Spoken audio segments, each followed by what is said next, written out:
कुंभ मेला आस्था, संस्कृति और आध्यात्म का महासंगम। भूमिका।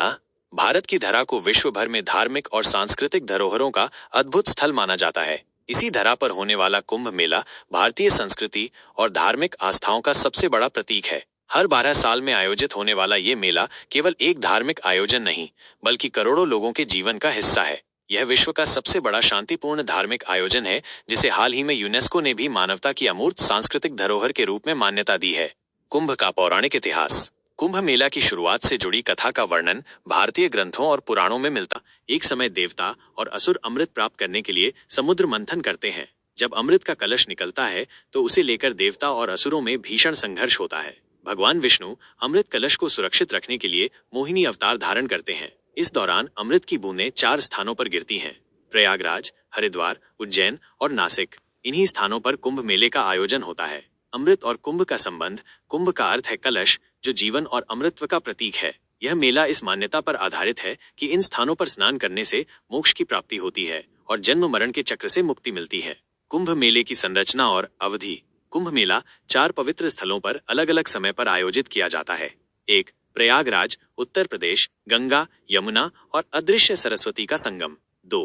हरिद्वार, उत्तराखंड, गंगा नदी के तट पर स्थित। 3. उज्जैन, मध्य प्रदेश, शिप्रा नदी के किनारे, जहां महाकालेश्वर ज्योतिर्लिंग भी स्थित है। 4. नासिक, महाराष्ट्र, गोदावरी नदी के किनारे स्थित। कुंभ मेले के 4 प्रकार हैं। 1.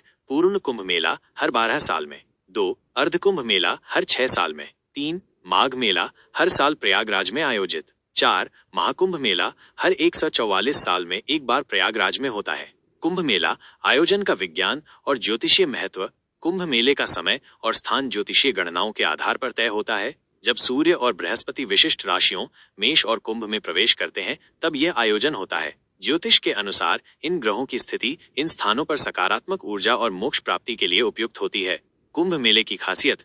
शाही स्नान और साधु संतों का संगम। कुंभ मेले की शुरुआत शाही स्नान से होती है, जिसमें नागा, साधु, अघोरी और अन्य अखाड़ों के संत पवित्र नदी में स्नान करते हैं। नागा साधु नग्न रहते हैं और शिव भक्ति के प्रतीक माने जाते हैं। कुंभ मेले में 13 प्रमुख अखाड़े शामिल होते हैं। हर अखाड़ा अपनी परंपराओं, झंडों और शोभा यात्राओं के साथ भाग लेता है। आस्था का महासंगम। कुंभ मेले में लाखों श्रद्धालु पवित्र नदियों में स्नान करते हैं। उनकी मान्यता है कि ऐसा करने से उनके पाप धुल जाते हैं और उन्हें मोक्ष की प्राप्ति होती है। सांस्कृतिक प्रदर्शन, योग और ध्यान शिविर, आध्यात्मिक प्रवचन और विभिन्न संस्कृतियों और लोक कलाओं का प्रदर्शन आदि भी कुंभ मेले की विशेषताएं हैं। आधुनिक युग में कुंभ मेला। कुंभ मेले ने समय के साथ आधुनिक स्वरूप अपनाया है। तकनीक का उपयोग, सुरक्षा व्यवस्था और आर्थिक विकास के साथ कुंभ मेला अब एक वैश्विक आयोजन बन गया है। आर्थिक और पर्यटन महत्व। कुंभ मेला धार्मिक आयोजन के साथ साथ स्थानीय और राष्ट्रीय अर्थव्यवस्था को भी बढ़ावा देता है। स्थानीय व्यापार, हस्तशिल्प, भोजन और पारंपरिक उत्पादों की बिक्री के साथ साथ विदेशी पर्यटन को भी बढ़ावा मिलता है। वृहद दृश्य। कुंभ मेले की महिमा। इस मेले के दौरान लाखों लोगों की भीड़, पवित्र नदियों में स्नान, गूंजते भजन, मंत्रोच्चार और दियों की जगमगाहट एक अद्भुत दृश्य प्रस्तुत करती है। ये नजारा ऐसा होता है जिसे देखकर हर व्यक्ति भाव विभोर हो जाता है। निष्कर्ष। कुंभ मेला केवल एक धार्मिक आयोजन नहीं, बल्कि भारतीय संस्कृति, आस्था और एकता का प्रतीक है। ये मेला हमें सिखाता है कि धर्म और आध्यात्म मनुष्य को जोड़ने की शक्ति रखते हैं। आपका निमंत्रण। यदि आपने अभी तक कुंभ मेला का अनुभव नहीं किया है, तो ये समय है कि आप इस अद्भुत आयोजन का हिस्सा बने। ये सिर्फ एक यात्रा नहीं, बल्कि एक जीवन बदलने वाला अनुभव